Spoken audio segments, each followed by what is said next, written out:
اهلا بيكم. فيديو برضو كده سريع بمونتاج بسيط. الالحاد ليه بتكلم عنه النهارده؟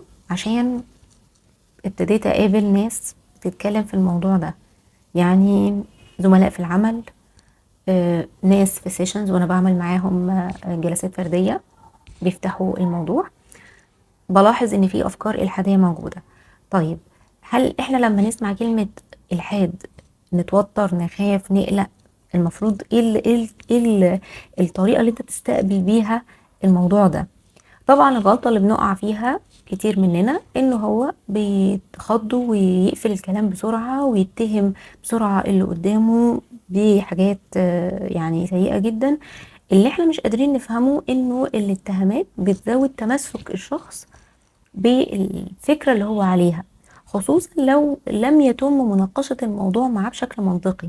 يعني انت مهم تحترم الافكار بتاعة الشخص اللي قدامك، يعني على الاقل تحترم ان هو فكر بطريقة مختلفة عنك. ده بيبقى مهم للبني ادم حتى لو انت مختلف مع اللي هو بيقوله. طيب، يعني ايه الحاد؟ الناس اللي يعني كلمة مش ما عدتش عليهم كتير قبل كده، يعني الشخص اللي بيقول بعدم وجود خالق لهذا الكون.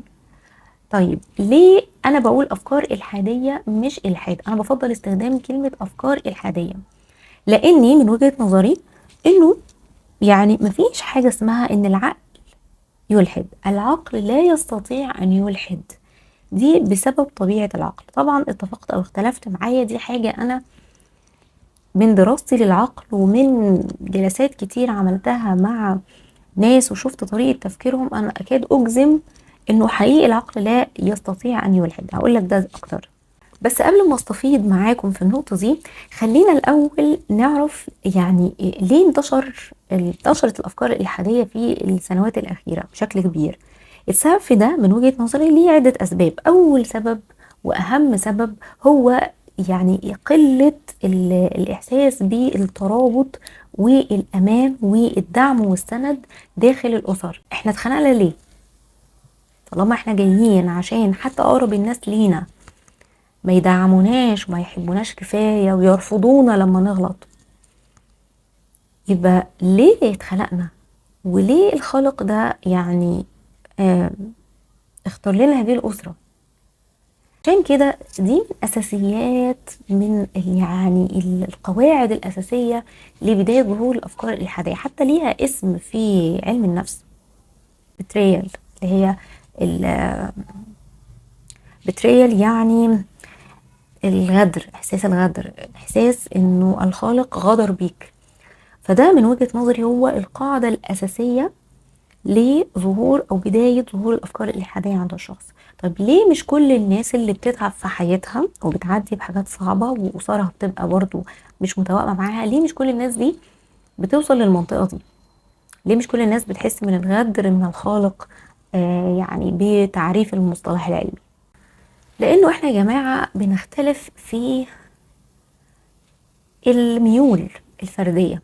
كل شخص عنده ميول لاستقبال البيئة الخارجية بشكل مختلف عن الآخر، على فكرة من واحنا أطفال.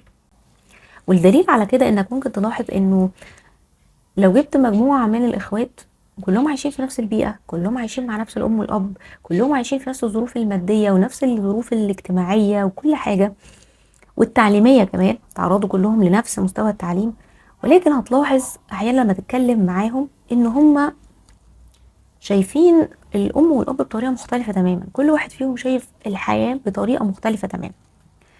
عشان كده مهم في النقطة دي إن احنا يعني ما نشوفش الأفكار الإلحادية بمعزل عن الشخص نفسه. دي حاجة طريقة استقباله للأمور. طيب، هل ده معناه إن هو شخص سيء؟ هل ده معناه إن هو شخص مختل؟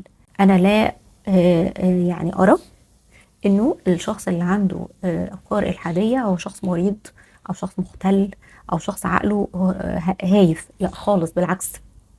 ممكن تستغرب من كلامي عزيزي المشاهد، ولكن انا من وجهه نظري ان هو عنده قدره على كسر المخاوف بالنسبه لافكاره. اللي هو انت ممكن تكون اصلا ما عندكش الجرأه ان انت تفكر في نص الافكار اللي هو بيفكر فيها، ولكن هو عنده مقدار من الشجاعة بيساعده ان هو يروح لأبعاد في التفكير.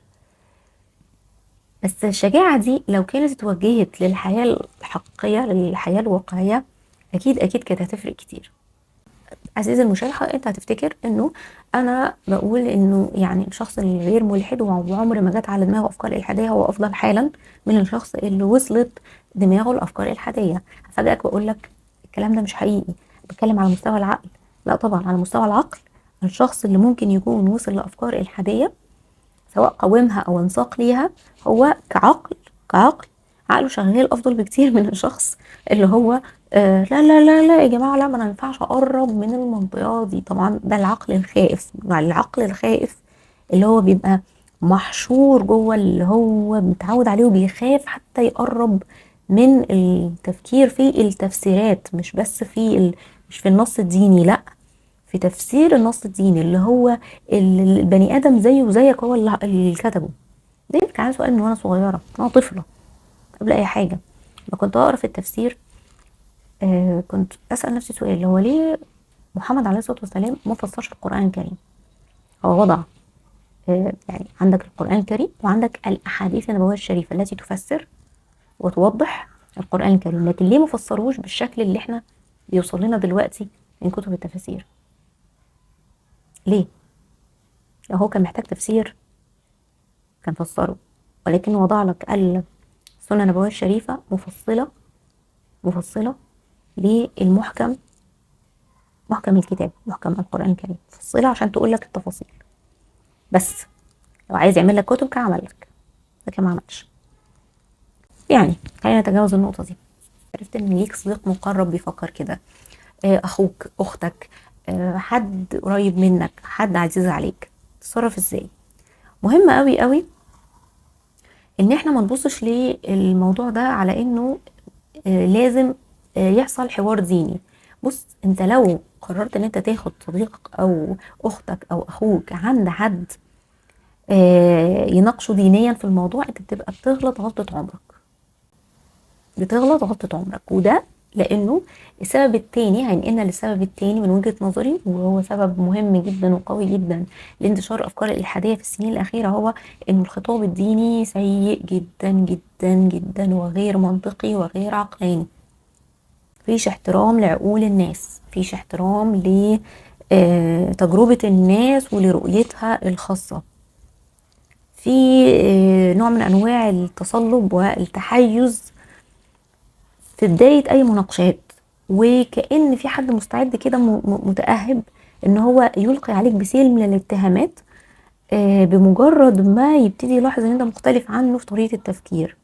بتكلم على الحوار الديني. عشان كده الإلحاد ما ينفعش يتناقش دينيا، لازم يتناقش منطقيا وعقلانيا. على فكرة الحوار بتاعه سهل وبسيط جدا، يستند على المنطق البسيط وليس المنطق المعقد، لأن هو أول واحد بيخسر. أول واحد بيخسر، مش بتكلم على الآخرة، هو في حياته هنا بيخسر كتير. الناس اللي ممكن بكون بتقابل معاهم في الجلسات الفردية أو حتى في الحياة الشخصية، وبيحصل أو بلاحظ اختلاف في طريقة تفكيرهم بعد ما بنقعد نتكلم مع بعض. السبب الأساسي هو أول حاجة إن أنا من جوايا أنا قبلاهم، أنا مش رافضاهم، مش شايفة إن هم مش أشخاص سيئين، ومش شايفة إن هم عندهم خلل أو مرض عقلي، وبتعامل معاهم على هذا الأساس عشان بيوصل. صدقني حتى لو أنت بتحرص على كلماتك، لكن اللي جوه نفسك بيوصل للي قدامك. أنا مش شايفة إن هم عندهم أي اختلال عقلي خالص، ولكن هو شخص آه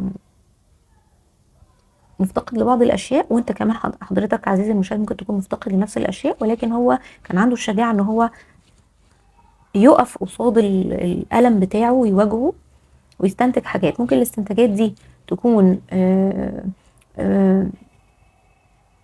مش بصوره كبيره، يعني ما بصش للصوره الكبيره، لسه لم يرى الصوره الكبيره، لسه ما عرفش يبص فيها بشكل اوسع، ولكن ان هو افضل بكتير من الشخص اللي هو بيخاف يواجه حتى اي الم هو عايشه، او اي افكار ممكن تكون تخطر على باله ويدفنها تحت الرمل عشان ما يبصش ليها. الملخص بتاع الفيديو ده هو ان احنا لو لقيت حد عزيز عليك عنده هذه الافكار، ما ينفعش ان انت جواك ترفضه وتحس ان هو اقل منك، عشان ده هيوصل له. ما تاخدوش عند حد بيتكلم بشكل ديني، اقعد اتكلم معاه بشكل منطقي على قد ما تقدر، على قد حبك ليه. اتعلم التفكير المنطقي لو انت ما بتعرفش تعمل التفكير المنطقي بشكل كويس، والتفكير الاستراتيجي مهم قوي قوي قوي عشان توريله الصورة الكبيرة.